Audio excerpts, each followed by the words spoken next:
جو رسی تھی گلے میں اس کو وہ جب کھینچی گئی تو اس کا گلا گھونٹ گیا، اس طرح وہ بھی مر گئی۔ تو بہرحال یہ تو تھا جی ابو لہب کا کردار اور اس کی بیوی ام جمیل کا، پھر اس طرح اللہ کے رسول کی شادیاں ہوئیں ان کی بیٹیوں کے ساتھ۔ تو پھر جب یہ فوت ہو گئے تو فوت ہونے کے بعد ان کی اب آگے اولاد کا تھوڑا سا تعارف کروا دوں۔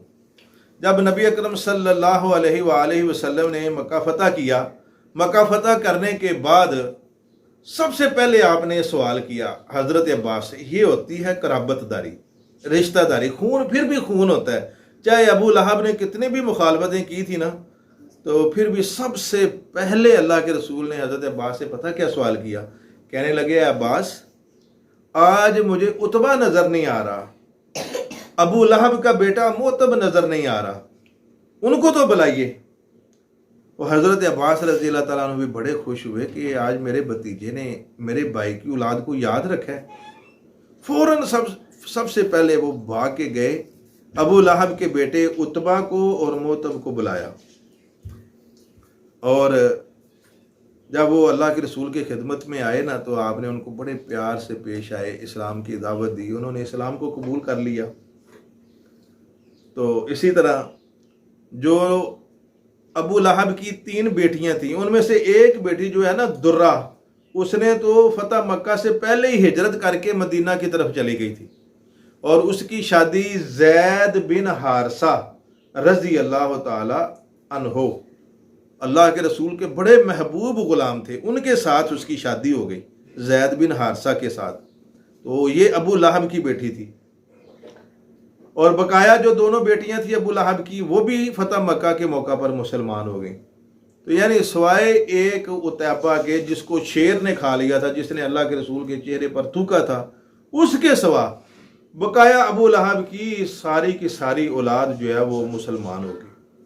تو محترم دوستو بھائیو، یہ ہے ابو لہب کا اور اس کے گھرانے کا مختصر تعارف، اور اگلی انشاءاللہ ویڈیو میں ہم آپ کو بتائیں گے حضرت صفیہ رضی اللہ تعالی عنہ کا تعارف۔ وآخر دعوانا ان الحمد للہ رب العالمین۔